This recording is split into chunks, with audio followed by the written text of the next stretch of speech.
Hi, Pete Vanderpool here. It's back to school time.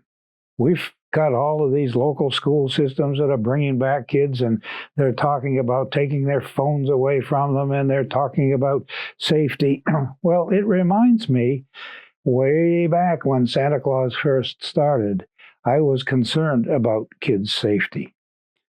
Big problem is they don't know Santa Claus is a stranger.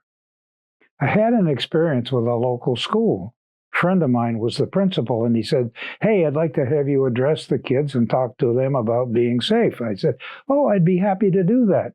Well, because he knew me, he decided to take me through each one of the rooms before they met in the gym and say, "Hi, this is Santa Claus. He's going to be talking to you."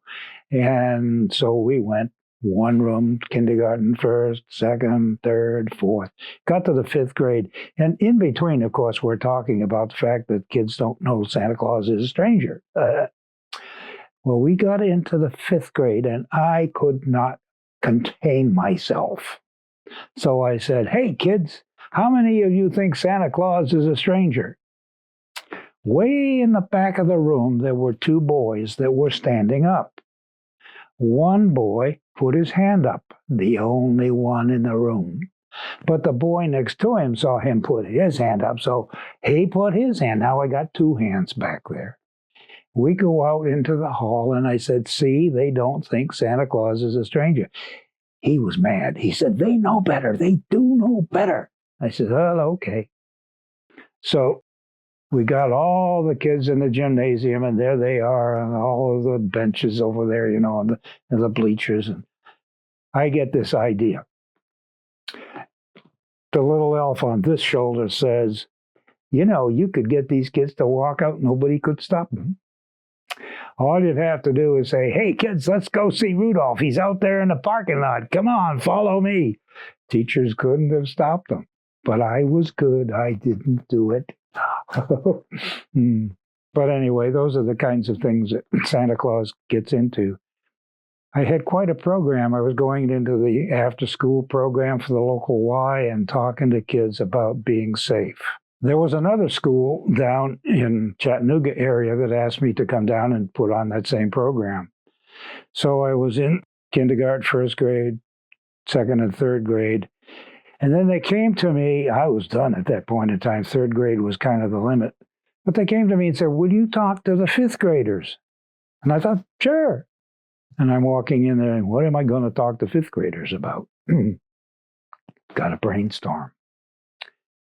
I said, "Kids, you are in fifth grade, and I wonder what your grandma did in fifth grade.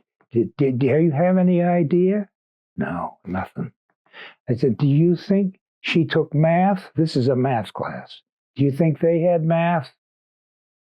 "Nah." "Do you think she had computers?" "No." "Do you think she had tables to learn?" "No." "Do you think she had math?" "No." I said, "Hey, tell you what. Get yourself a 3-ring notebook and some blank paper. Take it, go sit down with Grandma and say, 'Hey, Grandma, how was it when you were in fifth grade in maths?' And whatever she tells you, you write down. And she will be slow. She'll give you a chance to write it all down. And then when she's done, you go home and you wrap that notebook up, put some extra paper in it. Just wrap that up, and either Christmas or birthday or some special occasion, you give Grandma that as a present. That will be the best present you ever give Grandma, because what she's going to do is say, 'Oh, I'll bet they don't know about this.' And the next thing you know, she'll have several things written in there. The best present you ever get is when Grandma wraps it up and gives it back to you. Legacy. It's important." Well, those were two good schools. I had another experience. I was walking down with the second grade teacher on the way to her room, and she said, because she had been involved the day before when I was doing first grade, you can't say crotch. And I said, there's nothing wrong with the word crotch. She says, I know, but I don't want the parents calling me and say Santa Claus was in here or Mr. Pete was in here and he was talking about crotch. Okay, what would you like to have me use? Privates between the legs. Okay. Well, now see, the problem was that when I was talking with these kids, I was talking about abductions. What I would do is say to them, if you get abducted, there's two things you need to know. One is poke them in the eye, and you don't do it with your finger like this. You put your fingers together, poke them this way. And the other is you kick them in the crotch. Well, I get a little kid about so tall, and do you think that that little kid can do that? No. When they're being abducted, the guy is not going to just take them by the hand and walk them out. He's going to put them up on his hip, and he's going to go as fast as he can.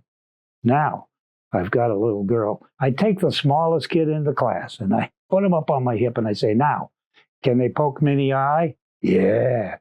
Can they kick me in the crotch? Yeah. Well, okay, so I'm thinking as I'm walking along, I can't say crotch. I'm supposed to say private parts between the legs. Okay, so I'm in the classroom and I'm waiting because they're bringing another class in.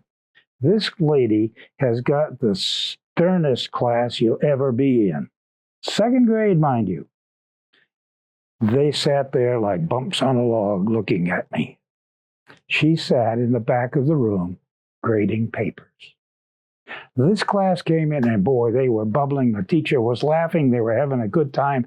They sat down there, and sitting in front of me, just a little bit further away than this camera is just a boy sitting there. He's part of this class over here. So I got to that part, and I said, can she kick me in the private parts between the legs? Balls! This class just broke up laughing. This class over there is like this. This one little boy is looking and he says, balls! This class went even crazier. This class over here is, and they look around at their teacher. She is getting red, red, red, red. Finally, she lost it. She started to laugh, and as soon as she did, this bunch over here are laughing, and it was just a gay whole time. Afterwards, I went over to her and I said, I'm sorry, but the kids know the words. Anyway, that was kind of an interesting Santa experience. So here we are again, Forever Santa. Please join us again next week.